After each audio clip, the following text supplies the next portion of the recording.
Salam, selamat siang Bapak Ibu Saudara yang dikasihi Tuhan Yesus Kristus.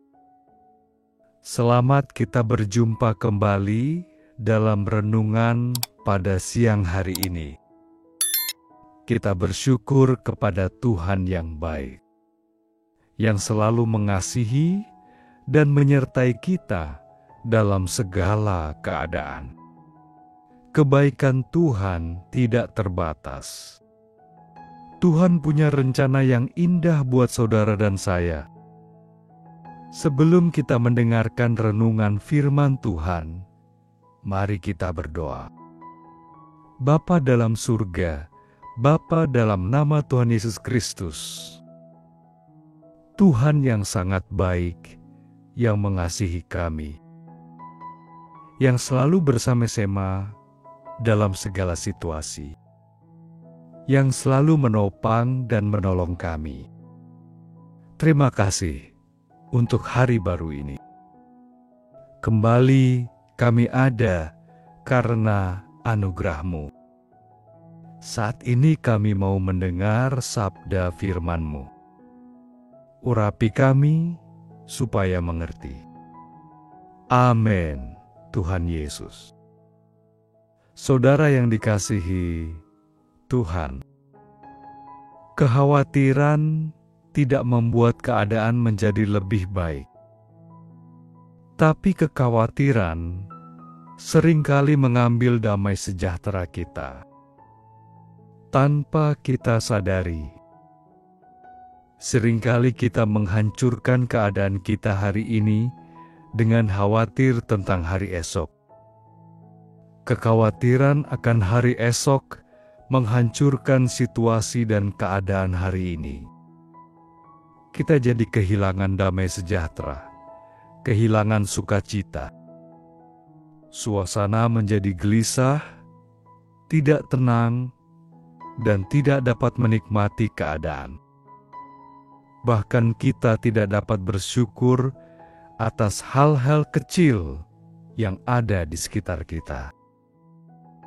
Karena kita begitu khawatir, seringkali kita menjadi orang yang lemah, keluarga yang penuh tekanan, kehidupan yang dipenuhi ketegangan. Kekhawatiran yang dibiarkan terus-menerus akan menimbulkan stres dan mengganggu kesehatan jiwa serta tubuh kita. Tuhan berkata bahwa benih yang jatuh di tengah semak duri adalah orang yang mendengar firman itu, lalu kekhawatiran dunia ini dan tipu daya, kekayaan menghimpit firman itu, hingga tidak berbuah. Ayat ini bagian dari perumpamaan Tuhan Yesus tentang penabur yang menaburkan benih. Benih itu adalah firman Tuhan. Secara khusus, ayat ini berbicara tentang orang yang bertipe semak duri, yaitu orang yang menerima firman Tuhan. Tapi dalam proses selanjutnya, firman Tuhan itu tidak bertumbuh dengan baik dan tidak berbuah. Firman Tuhan ini mau bertumbuh, tapi terhambat oleh kekhawatiran. Hal ini bukan berarti bahwa firman Tuhan itu tidak berkuasa. Firman Tuhan jelas berkuasa. Tapi perlu ada bagian yang dilakukan oleh setiap orang yang menerima firman Tuhan. Kalau kita meresponi firman Tuhan dengan benar, dengan iman, maka kita akan mengalami kuasa firman itu. Tapi kalau kita meresponinya dengan sikap tidak percaya dan juga kekhawatiran yang terus-menerus, maka kuasa firman Tuhan tidak bekerja dalam hidup kita.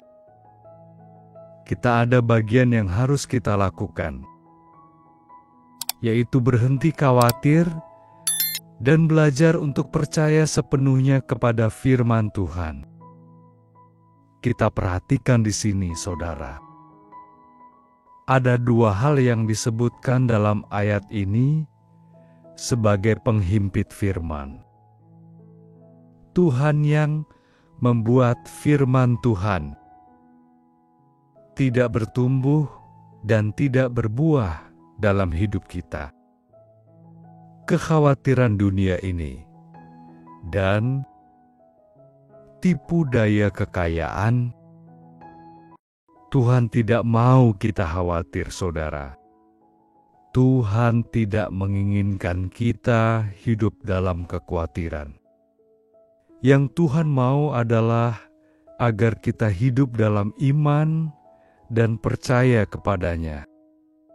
Tidak khawatir tentang apapun, juga tentang apa yang kita makan, minum, dan pakai. Tidak perlu khawatir tentang masa depan kita, karena masa depan kita baik dan indah dalam tangan Tuhan. Saudara yang dikasihi Tuhan, mari belajar untuk tidak khawatir tentang apapun juga. Bangkitkan iman kita. Mulailah percaya kepada Tuhan. Percaya pada firman-Nya. Asalkan kita terus percaya dan selalu setia. Mari kita berdoa. Terima kasih Tuhan Yesus. Kami mengucap syukur Bapa untuk firman-Mu yang sudah kami dengar saat ini, yang mengajar kami untuk mulai percaya kepadamu dan meninggalkan semua kekhawatiran kami, membuang semua keraguan dan belajar untuk melangkah dalam iman kepada Tuhan. Mampukan kami Tuhan dan kuatkan kami. Tambahkan iman percaya kami kepadamu dan tolong kami untuk selalu berpegang padamu. Bukan pada kekhawatiran dan daya. Tarik dunia ini bukan pada hal-hal yang bersifat materi dan sementara. Terima kasih Tuhan untuk firman-Mu yang terus meneguhkan kami. Di dalam hidup kami berdoa bagi yang sakit dan yang sedang dalam persoalan. Biarlah tangan Tuhan menjamah, menyembuhkan, memulihkan setiap kami. Dan Tuhan menyatakan kuasa-Mu bagi kami.